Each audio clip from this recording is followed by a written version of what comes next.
Assalamualaikum dan salam sejahtera. Anda bersama saya Nur Asmida Arifin dalam berita 3 Dimensi Institut Pembangunan dan Kecemerlangan Kepimpinan AILID. Pembabitan lebih banyak pihak swasta diperlukan bagi memperkasa sukan ekstrim seperti papan selaju di negara ini. Berikutan acara itu sudah mendapat tumpuan di Tamasya Sukan berprestij dunia. Yang Berhormat Datuk Seri Senator T. Lian Ke, Timbalan Menteri Belia dan Sukan berkata, ini selaras dengan dasar Kementerian Belia dan Sukan KBS untuk menggiatkan aktiviti sukan selain mewujudkan peluang kerjaya dalam sektor itu. Tambah beliau, sukan ekstrim ini semakin mencabar dan menarik minat orang ramai serta terdapat pasaran yang luas dalam sukan ini untuk diterokai. Menurut beliau lagi, KBS mahu melihat atlet sukan ekstrim negara bertanding di sukan Olimpik dan bersedia menggerakkan usaha bagi merealisasikan impian itu. Belia yang terbabit dalam sukan berkenaan perlu diasah bakat mereka selain mengenal pasti mereka yang berpotensi.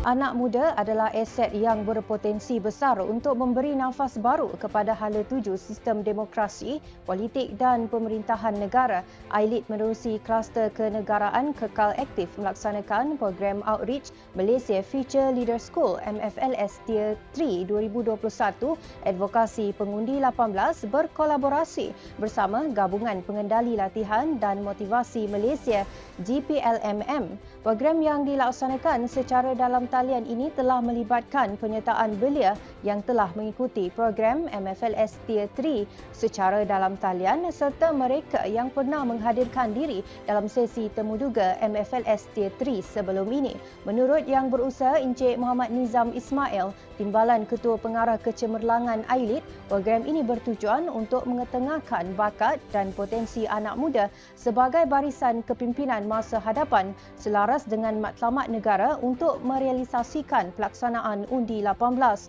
Beliau turut mengharapkan agar alumni MFLS dapat terus digilap bukan sahaja sebagai barisan kepimpinan masa hadapan tetapi juga sebagai fasilitator dan ikon dalam merealisasikan objektif pelaksanaan Undi 18. Semoga pelaksanaan program sebegini dapat meningkatkan ketersediaan dan kematangan anak muda negara khususnya berkaitan sistem pilihan raya dan politik Malaysia. Kepimpinan merupakan suatu keperluan dalam membina kekuatan dan kapabiliti organisasi ke arah mencapai matlamat, visi dan misi yang telah ditetapkan.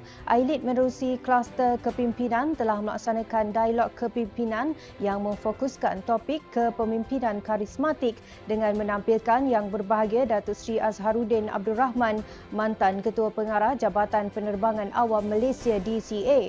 Menurut Yang Berbahagia Datuk Seri Azharuddin, pemimpin yang berkarisma perlu mempunyai daya tarikan dan kualiti kerja yang baik dalam melaksanakan amanah yang diberi.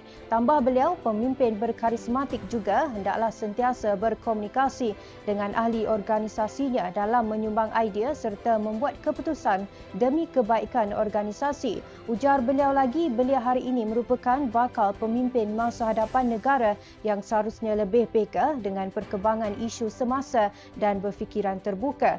Semoga pelaksanaan buah bicara sebegini mampu menjadi platform penyebaran ilmu yang boleh dijadikan inspirasi ke arah melahirkan pelapis kepimpinan yang berkualiti. Sekian dulu dari saya. Terus ikuti kami di semua platform media sosial AILID. Jangan lupa temui kami pada jam 3 petang dengan 3 berita penting 3 kali seminggu pada hari Isnin, Rabu dan Jumaat hanya di Berita 3 Dimensi. Semoga kita bertemu lagi. Salam hormat. Assalamualaikum.